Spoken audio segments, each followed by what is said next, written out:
Olá, este é o Blog Civil Imobiliário.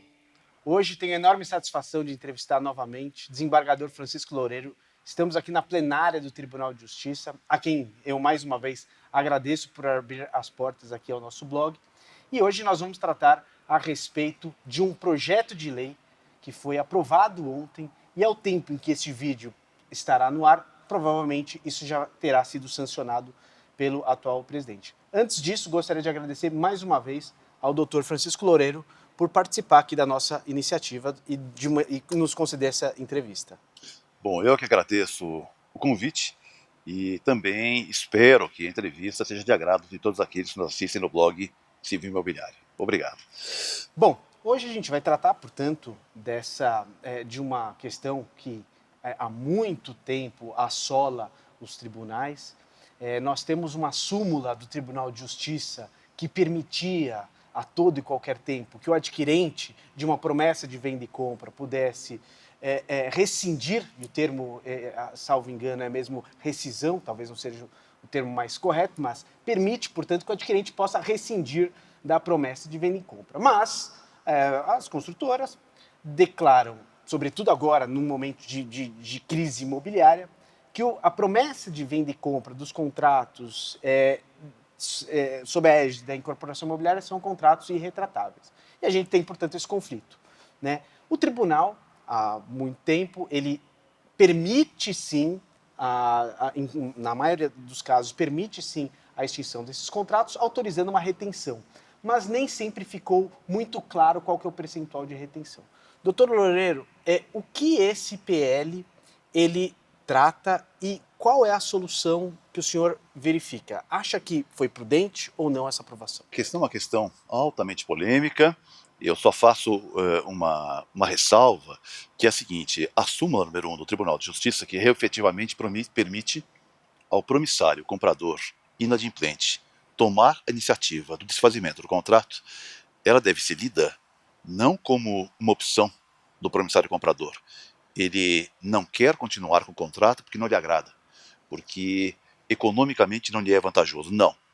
A súmula número 1 do Tribunal de Justiça tem que ser lida, interpretada como o promissário comprador está impossibilitado de cumprir o contrato, porque não obtém o financiamento, porque foi despedido do emprego, não tem mais renda comprovável, ou seja, há uma impossibilidade superveniente e não é um uma arrependimento. inconveniência. É fundada não no arrependimento, mas na impossibilidade superveniente. Essa é a razão da súmula. A questão é: extinto o contrato, resolvido o contrato, o termo técnico é resolvido, pelo efeito natural da resolução, é um efeito legal, as partes voltam ao estado anterior. E nesta volta ao estado anterior, o promissário comprador perde os direitos sobre o apartamento. Se já tem a posse, devolve. Se não tem a posse, não mais a terá. E o promitente vendedor, a construtora, a incorporadora, deve restituir as parcelas do preço, abatido o prejuízo que ela teve com a extinção do contrato. Então, a resposta é: essa restituição deve ser tarifada ou não deve ser tarifada? O novo projeto de lei, ele acaba tarifando qual é a percentagem de retenção que se admite. É um acerto ou é um erro? A meu ver, é um erro. É um erro porque essa questão, na verdade, já foi debatida e já foi julgada há 20 anos atrás. Havia um artigo no velho Código Civil, que era o artigo 924 do velho Código Civil, que dizia que a cláusula penal, e a retenção é uma cláusula penal inversa, você perde aquilo que você pagou ou parte daquilo que pagou, se der causa à extinção do contrato. Ela foi debatida na década de 80, de 90 e até 1990 se entendia que essa norma de redução de cláusula penal era uma norma dispositiva. Se o contrato dissesse que a multa era irredutível, o juiz não poderia reduzir a multa. Até que no final da década de 90, o judiciário passou a dizer que essa norma, 924, era uma norma cogente. Ou seja, a redução da multa deveria ser aplicada pelo juiz ainda que houvesse uma cláusula de redutibilidade. Isso vale para o Código de Defesa do Consumidor e vale para o Código Civil atual, que é o artigo 413 do Código Civil. Por que isso? Porque, caso contrário, em última análise, o próprio credor poderia ter interesse no desfazimento do contrato, porque quanto mais o devedor pagava, mais ele perdia, o que era um contrassenso. Sim. Se eu pagasse 10%, eu perdia 10%. Mas se eu pagasse 90%, eu perdia 90%. Era uma contradição em termos que quanto mais eu cumprisse, mais eu perdia. Claro. Por isso é que os tribunais, e também para evitar que o credor torcesse pelo inadimplemento alheio, fica com o preço revendo o apartamento a preço de mercado, ou seja, isso vai contra a função social do contrato, é que os tribunais passaram a entender que a norma é cogente a redução da cláusula penal de acordo com o prejuízo que teve o promitente vendedor. Vem agora a lei e diz que, na verdade, isso pode ser tarifado, que se o contrato prevê um percentual X de 50% ou de 40%, esse percentual deve ser respeitado pelo Poder Judiciário. A norma é boa ou ruim? Eu acho que ela é boa para a construtora e é ruim para os adquirentes. Nós, juízes, não estamos olhando nem para a construtora, nem para o adquirente, nós estamos olhando para o processo. Claro. Essa é a função do judiciário. Na realidade, doutor Loureiro, você vê realmente pela necessidade da norma? Porque, veja só, o Código Civil, ele traz já um capítulo sobre a extinção contratual, né? E, eventualmente, nós temos instrumentos, por exemplo, a impossibilidade de continuar no contrato autoriza a resolução do contrato nos termos do artigo 478. Nós temos, como o senhor já disse, 413, que permite a redução da cláusula penal. Não seria o caso de, talvez, ao invés de ter um percentual que, de uma certa maneira, traz uma segurança jurídica, pelo fato de que nós já sabemos as regras do jogo, mas não seria o caso de, eventualmente, tratar caso a caso? Porque, veja só, a gente tem casos em que o sujeito vai até o stand de vendas, vai comprar um imóvel de R$ 1 milhão, em crise imobiliária, a gente já passou por isso, o sujeito dá um valor quase inexpressivo, paga ali a taxa de corretagem e dá um valor de 4, 5 mil reais. Talvez, num caso como esse, seria razoável ele perder quase a totalidade desses valores. Até porque, se pouco tempo depois ele se desfaz do contrato, o stand de vendas ele foi desfeito, a consultora certamente vai ter uma dificuldade muito maior. Mas e nas circunstâncias onde o sujeito pagou um valor expressivo e muitíssimo pouco tempo depois, ainda com o stand de vendas ali construído, ele resolve desistir do imóvel? Não seria o caso de verificar caso a caso? O Código Civil já não possui instrumentos para isso? Eu não tenho a menor dúvida. Na verdade, voltamos à regra antiga. Quanto mais eu cumpro, mais eu perco. Isso vai contra o princípio geral de direitos. Quer dizer, não tem cabimento que quanto mais eu cumpra, mais eu perca. Por isso, isso, claro, que vai totalmente contra o espírito do Código Civil e vai contra o artigo 413 do próprio Código Civil. Vejam que as construtoras e incorporadoras reclamam que o Poder Judiciário interfere nos contratos, porque não respeita as multas que as partes pactuaram e também protege em demasia os compradores. Essa crítica ela deve ser acolhida em termos. Por quê? Porque, na verdade, nós não interferimos no contrato. Nós simplesmente reduzimos as multas porque a lei, o 413, assim o permite. Nós fazemos o controle de validade da cláusula penal, e esse controle de validade da cláusula penal e a sua redução é previsão da lei. Eu não posso ajustar uma cláusula penal onerosa em demasia. Isso é o que diz a lei. Nós simplesmente aplicamos o 413 do Código Civil.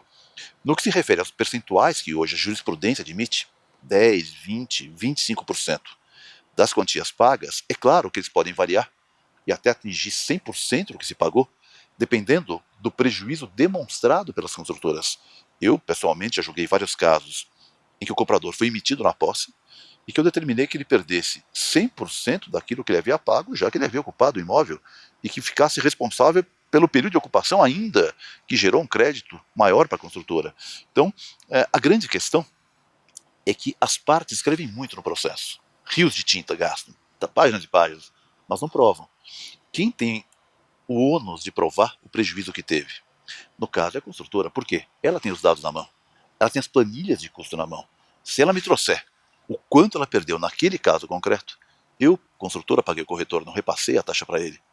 Eu, construtora, paguei tanto de promoção de venda, paguei tanto de tributos, olha, este é o meu prejuízo demonstrado documentalmente, eu aumento sim a retenção. A questão é que, eu vou ser franco, eu já devo ter julgado 10 ou 15 ou 20 mil casos desse. Imagino. Eu nunca vi alguém me trazer a prova documental de qual foi o prejuízo efetivo que teve. Se discute, mas não se prova. Essa é a grande questão. A gente poderia dizer que, nos termos antes dessa lei que será sancionada muito em breve, nos termos do artigo 32, parágrafo 2º, esse instrumento ele era irretratável. de modo que a jurisprudência, como o senhor bem ressaltou, a súmula 1, ela não dizia que era a todo e qualquer momento que o adquirente poderia pura e simplesmente desistir. Comprovando impossibilidade na continuidade daquele contrato, ele poderia sim pleitear a resolução do contrato, por quê? Por impossibilidade dele naquela prestação. Com a atual lei, na verdade, há sempre a possibilidade, portanto, a gente quebra a irretratabilidade desse instrumento. Embora as multas tenham seus percentuais, a gente pode, portanto, dizer que este instrumento não é mais, portanto, irretratável. Uma vez que, não obstante a multa ser alta ou baixa, o fato é que, tendo um percentual fixo, este não é mais um instrumento irretratável. O melhor seria que a lei, se fosse haver uma alteração legislativa que dissesse que só poderia ser extinto o contrato mediante prova da impossibilidade superveniente. Prova essa a cargo de quem? Do promissário comprador. Porque é uma excludente contratual. Eu não posso mais cumprir porque eu estou impossibilitado.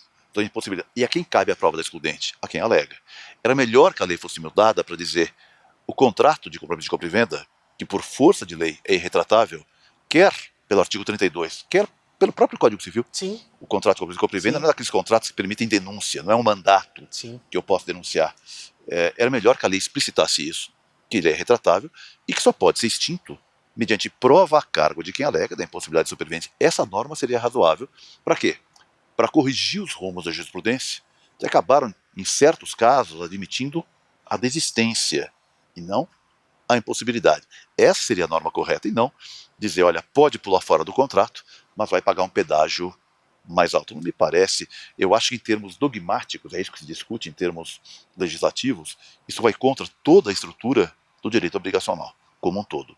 A lei é de má qualidade em termos técnico-jurídicos. Essa é a minha opinião. Para encerrarmos, desembargadora, você acredita que, não obstante a lei agora sendo sancionada, os tribunais podem dar uma interpretação diversa, eventualmente, com aplicação, por exemplo, de cláusulas gerais, de boa-fé, de 413?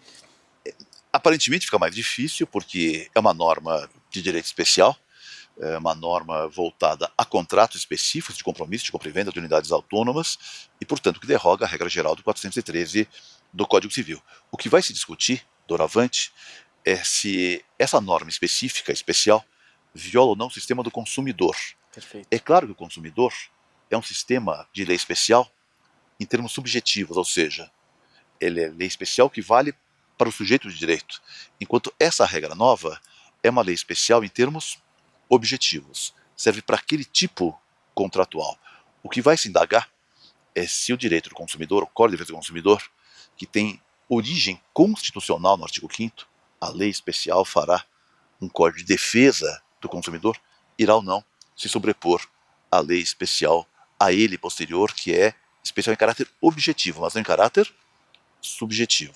Essa discussão será enfrentada, sem dúvida, pelos tribunais. A tendência, eu diria, é dizer que uma lei especial posterior derroga neste tipo contratual a lei especial anterior. Os consumeristas vão dizer não, porque eu não posso ter um consumidor de primeira categoria e de segunda categoria.